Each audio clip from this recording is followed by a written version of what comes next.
Hey, everybody. Welcome back to Healthcare Consumerism Radio, and this is Brent Macy, Managing Director of the Institute for Healthcare Consumerism, joined with Doug Field, CEO and founder of the Institute, and joining us here on the last segment is Coda Alfrey with Metro Atlanta Financial Group. Good morning, Coda. Good morning. How are you? Oh, we're doing great. How are you today? Fantastic. Thank you. Well, tell our audience a little bit more about Metro Atlanta Financial Group. Metro Atlanta Financial Group is a company that has been established and selling insurance for groups and individuals. We are located in Alpharetta, Georgia. Our president is Greg Yates, and we have been doing this for over 30 years and enjoy every minute of it. Now, I know, on this program all the time we always talk about private exchanges, public exchanges, and kind of all the moving pieces to all those different elements. It's kind of the craze of the market right now. What are you guys doing, in that space with private and public exchanges?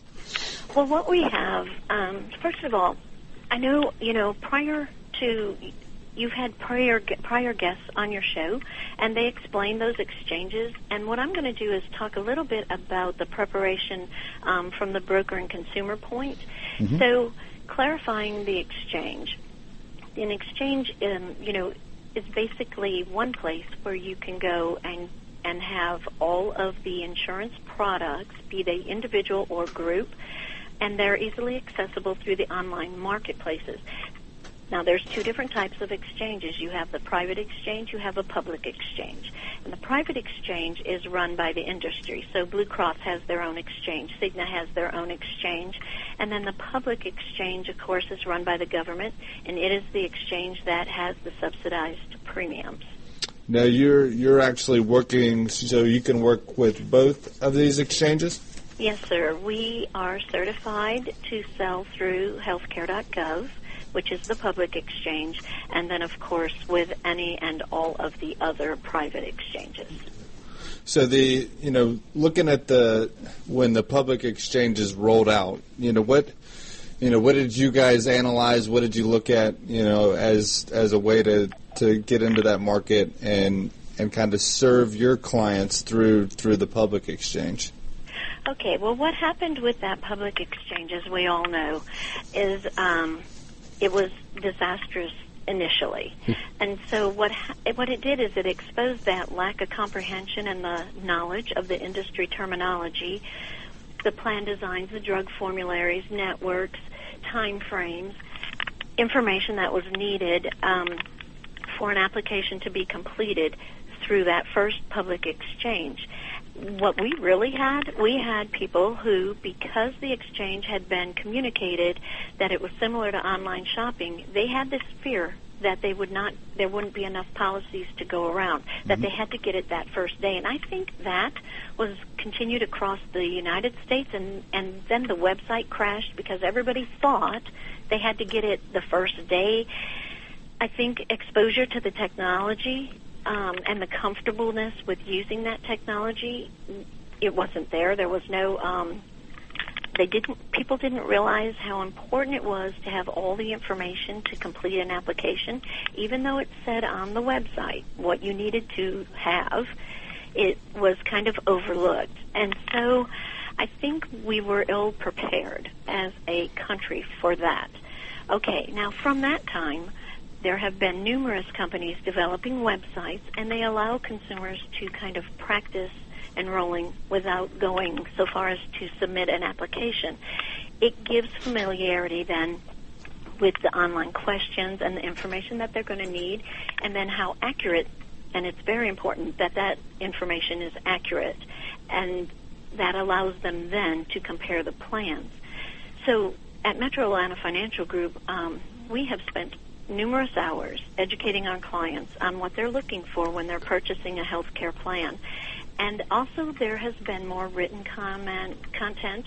There has been the news media has spoken more about health care and the laws, and then social media is another avenue where it's been communicating to people as a whole about the experience and what you need to do to purchase your own health insurance. I'm hoping that consumers have taken the time in the past year to prepare themselves for this second open enrollment on the public exchange. And I also want to say, enrollment has typically been looked at as a one-time year event. And then let's put that away. We don't have to think about it for 12 months. But it really needs to be an ongoing conversation throughout the course of the year so that changes can be made. If a plan didn't really work for you, now with the law, you're locked into that plan. You don't get the option to change it because you don't like it. And that was new for people. And they didn't realize the implication of those laws. So we're focusing now on making the renewal time a time where all of that has been looked at and new plans or changes can be made, and then the consumer realizing that this is a one-time chance you get during open enrollment. Now, Coda, when you look at kind of where the system's going today, in the past, it's been the employer making the decisions regarding the health care for their employees and their families. Do you see that? Do you see that changing? I do see that changing, and that's being called.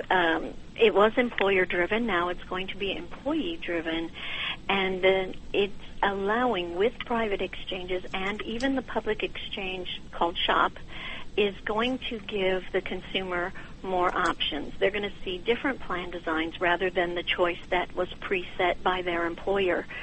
And so it transfers the responsibility of those choices to the employee who may or may not want that responsibility. We've kind of been lulled into the paternal employer saying this is what you get to choose from. There's 3. Pick which one you want.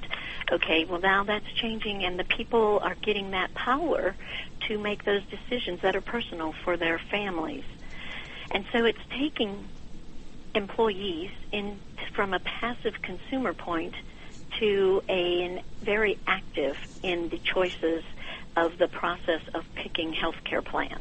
Coda, this is Doug, and nice to have you here. Do you see some of this with your clients being driven by defined contribution funding as well? I do. Defined contribution,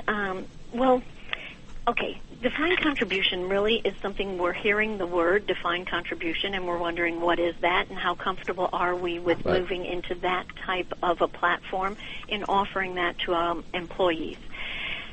So what that means really, you have defined benefit, that is what we've typically had. Now we're moving to defined contribution. This is where the employer is determining a set amount of monies, and then that along with the employee's amount of money can purchase on an exchange the plan that they see that they want to have for their family. And also there's ancillary products out there that maybe they were not given the choice to purchase. So there's a lot of talk about that, but for us personally, we've not seen many of our clients move to that this year. But I see futuristically that is going to be an avenue that's going to be highly utilized. Now, Coda, we got a couple minutes left on the program, and want you to tie the wellness piece into this as well. Where does wellness fit into these exchanges, whether it's public or private, that are coming out across the country? Okay, well, wellness is mostly talked about, but no one hears about the results of it because those take a couple years.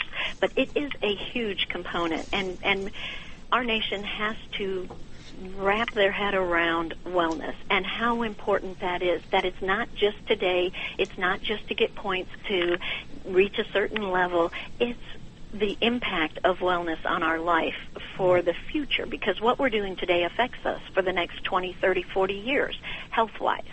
And so getting into a true wellness program, that keeps the employee very active in their health care choices and how they live, and they will see that difference in those premiums. Now, when you look at communication, I think, Wendy Lynch spoke with us on the last segment. I don't know if you heard her, but she talked a lot about communication. You see that as a key piece to this as well?